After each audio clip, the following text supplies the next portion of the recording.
So the answer is going to be FCA is equal to 30 kilonewtons. Alright. So, if you were to redraw it, basically, we have, this is going to be FCB, and this is FCA. Okay.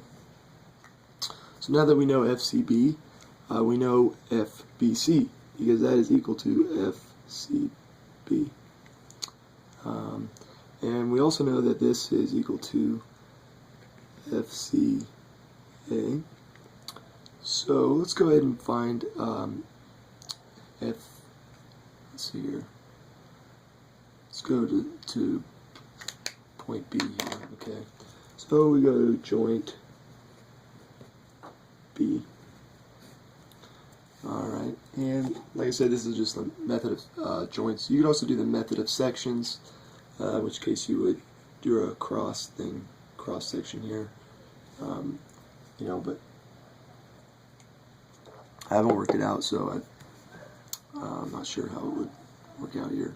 I like the method of joints. So, kind of moving forward. Let's see here. So we know FCB. Let's see here. So sum of the forces in the x direction. Call that positive.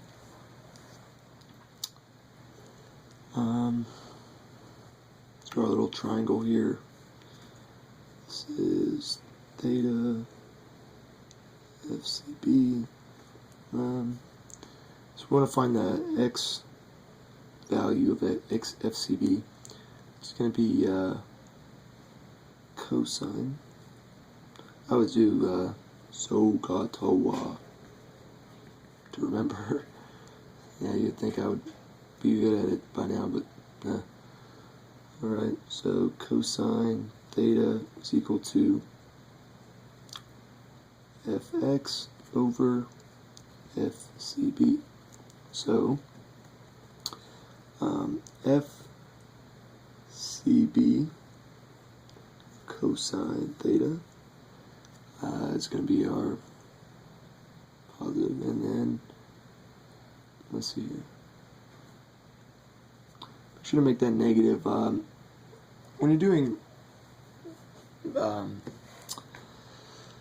members here, it's always easy to get your signs mixed up, so just make sure you always put your signs down. This is the negative here because it's going, the force is acting negative to our positive direction. Alright, and then minus FBA. Alright, so let's see here. FBA is equal to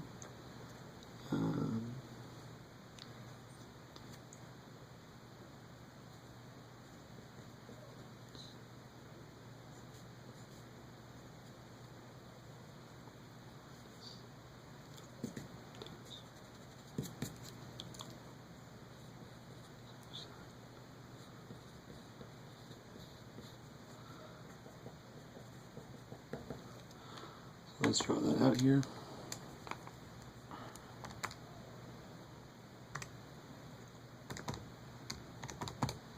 And our force can be 40. And notice, once again, this is going to be in the direction of our vector. So, let's see here. Now we need to do some of the forces in the y.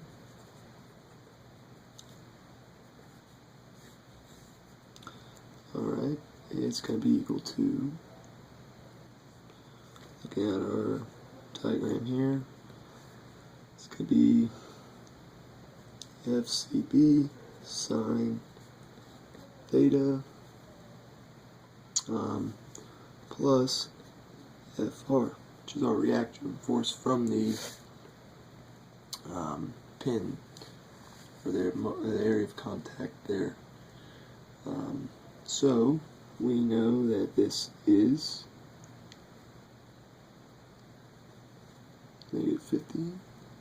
So, and we'll call that positive because we'll subtract it over there. Is equal to FR. So FR is equal to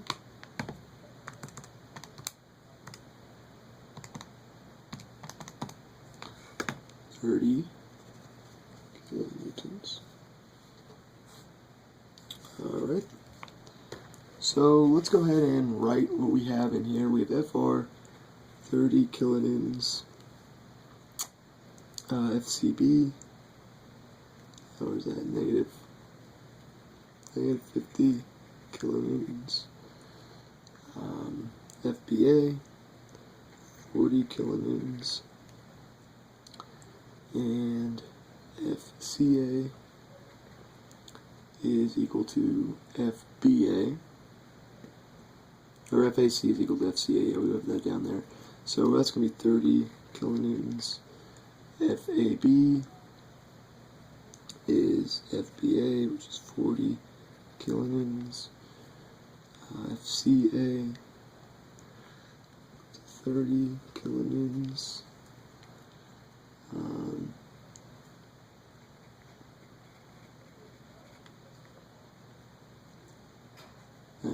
And we'll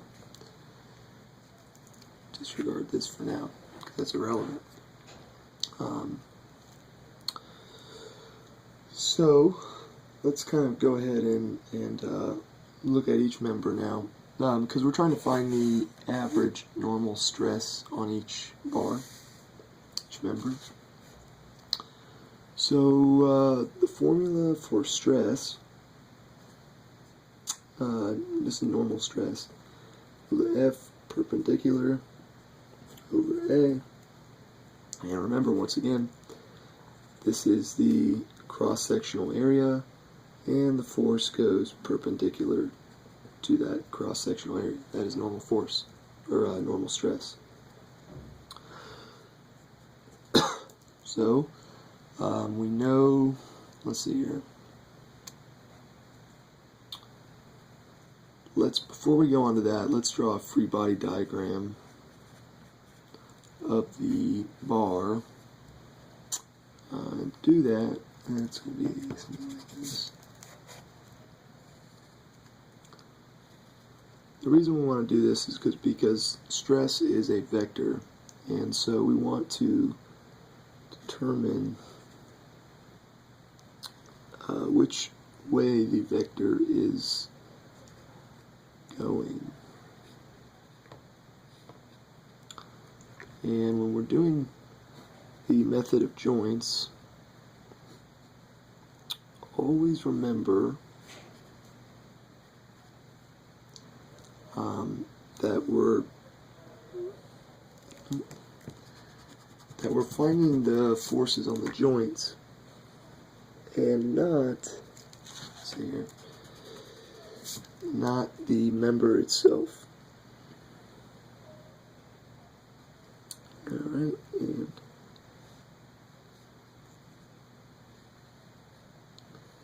so because of Newton's law, we know that the method on the joint is going to be equal and opposite to the method, or the force on the member. So this member is going to be in compression because our force is acting opposite. Okay. This method is going to oppose, this member is going to oppose the joint force here, which is, it's going to be in tension, and this will also be in tension. So, right, compression, tension, tension.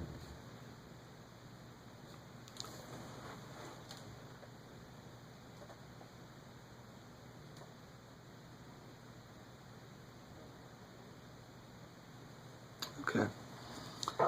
So to find the force, find the stress, we know, let's see here, let me write out, we'll go member gets confusing, so you just have to keep track. That's why you kind of go methodically and keep track of all your information here. So we'll go member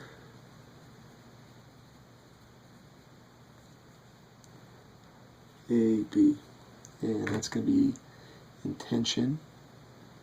Our force here is going to be 40 kilonewtons. I'll go ahead and just write each one here. Force is going to be, and our force equal to, okay, member AB. So this is A, B, C. Alright, this is a sloppy free body diagram here, because in reality what you want to do is always put the length and the x-axis, and also you want to label your forces here. But I'm just doing this as an example real briefly. It saves time. So member AB. Sorry, my phone is dying. Alright, so force is 40 times 10 to the 3 newtons, and that's just make sure to convert that. And we have a 20 millimeter, which is our diameter. So remember here that we have to square that pi over 4, and that's going to be stress, and that is going to be equal to, let's see here, pi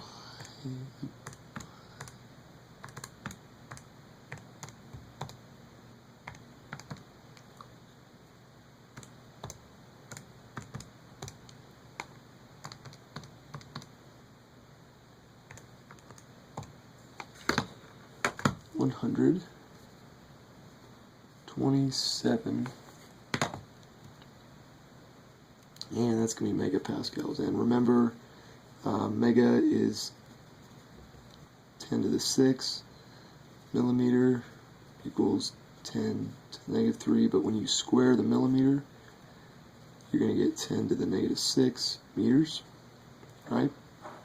And so when you take 10 to the negative 6 meters, newtons, 10 to the negative 6 meters, that's just saying, you have 10 to the 6 mega newton over meter Pascal. Alright, and going further, member, we gotta do this for each member, PC. Alright, stress is equal to 50 times 10 to the 3 newtons over our area here, which is equal to this. I saved it on my calculator, so you can use it, and that's equal to, so the area, just so you know, is 314. So 50,000 divided by the area is 159 megapascals. And make sure, I didn't do it on the first one here, but this is member AB. Make sure, because stress is a vector, you want to say it's in tension, and this is in compression. And finally, member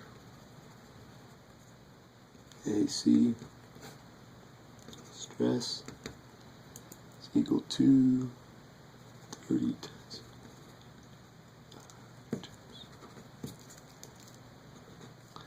divided by area, same area,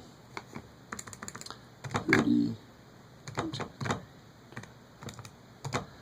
and it's going to be 95.5 megapascals. And remember, that is going to be in tension. So there you go.